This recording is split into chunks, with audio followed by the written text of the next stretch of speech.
L'indépendance a eu lieu le 6 juillet 1975. C'était une indépendance unilatérale.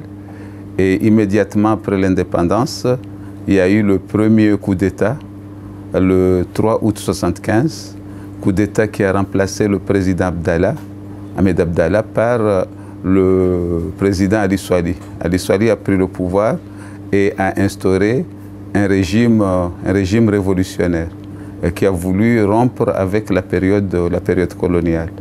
De même, ce régime révolutionnaire, ou pseudo-révolutionnaire pour les autres, a été renversé par un nouveau coup d'État le 13 mai 1978.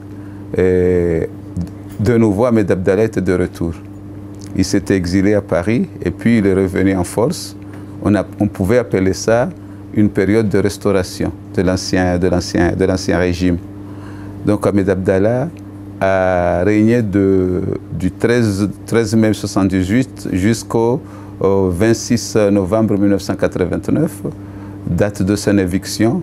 Il a été assassiné directement par des mercenaires patronnés par Bob Denard.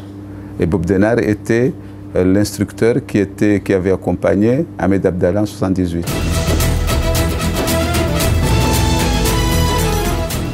Et après la mort d'Abdallah, il y a eu le départ des mercenaires et l'instauration d'un régime démocratique sous le président Johar. Donc c'est allé de 1990 à 1995. Il y a eu une organisation d'élections démocratiques. Il y a eu l'émergence des partis parce que sous Abdallah, on fonctionnait avec un système à parti unique. Donc là, c'était la multiplication des partis, surtout après la conférence de la Baule en 1990, sous Mitterrand. Donc la conférence de la Baule a apporté un oxygène au niveau institutionnel et les Comores a développé un système démocratique. Mais vous savez, c'était l'anarchie parce que des groupuscules s'organisaient en partis. Il y avait des partis traditionnels qui avaient les inspirations démocratiques, mais il y avait d'autres partis qui n'avaient pas d'idéologie, mais c'était des partis de clientélisme politique. Et à cette époque-là, il y a eu l'élection du président Taki, Taki qui était un intellectuel, c'était la génération d'intellectuels qui prenaient la relève. Mais Taki avait beaucoup d'ambition, c'était quelqu'un qui avait une inspiration religieuse. Et quand il a pris le pouvoir, il a voulu conduire le pays vers Rahman, c'est-à-dire un système qui nous ramenait vers la voie du paradis. Donc, et Taki n'a pas fait long feu parce qu'en 1998, il est mort subitement. Et après sa mort, il y a eu une période de transition jusqu'à 1999. Et en 1999, les militaires ont pris le pouvoir avec le colonel Azali, fin avril 1999. Azali faisait partie des cadres de l'armée. Il était colonel. Il a pris le pouvoir en avril 1999. Mais en 2001, sous la pression des politiques, des partis politiques, mais aussi de la société civile et la communauté internationale, il a été contraint à organiser des élections. Et dans cette période-là, pour mettre les îles d'accord, on a mis en place les accords de Fomboni. C'est le système avec la présidence de l'Union et les îles autonomes. C'était une forme de fédération, mais qui était surtout organisée en île autonome. Donc il y avait une union, mais les îles avaient beaucoup plus d'autonomie par rapport à la fédération centralisée d'avant. Donc avec cette période, il y a eu beaucoup de problèmes nouveaux qui ont été créés parce qu'au niveau institutionnel, on les appelait les présidents au niveau de l'Union et au niveau des îles. On appelait aussi les ministres au niveau de l'Union, au niveau des îles, les députés au niveau des unions et des îles. Il y avait des députés de l'Union et des députés des îles.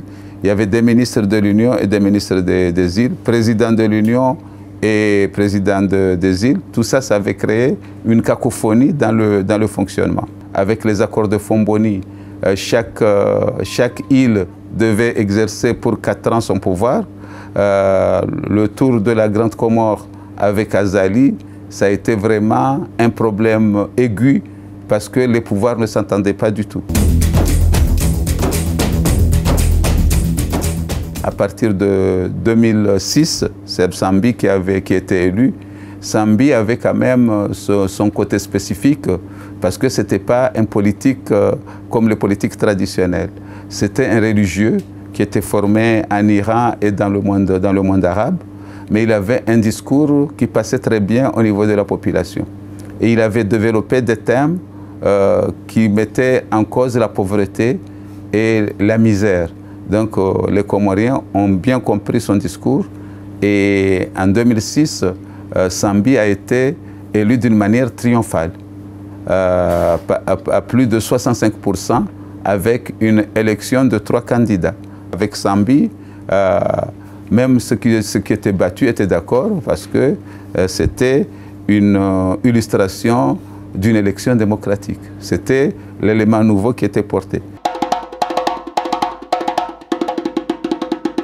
C'est sous Sambi toujours, donc qu'il y a eu le conflit était devenu plus aigu et Sambi avait recours à la communauté internationale, particulièrement à l'Union africaine, et un débarquement a été organisé au niveau d'Anjouan pour enlever le président de l'île d'Anjouan qui était là, Mohamed Bakar, qui n'était pas du tout d'accord avec le pouvoir central. Et à partir de là, Sambi a développé l'idée d'une harmonisation des institutions pour casser les prétentions des îles qui voulaient se diriger comme des îles indépendantes.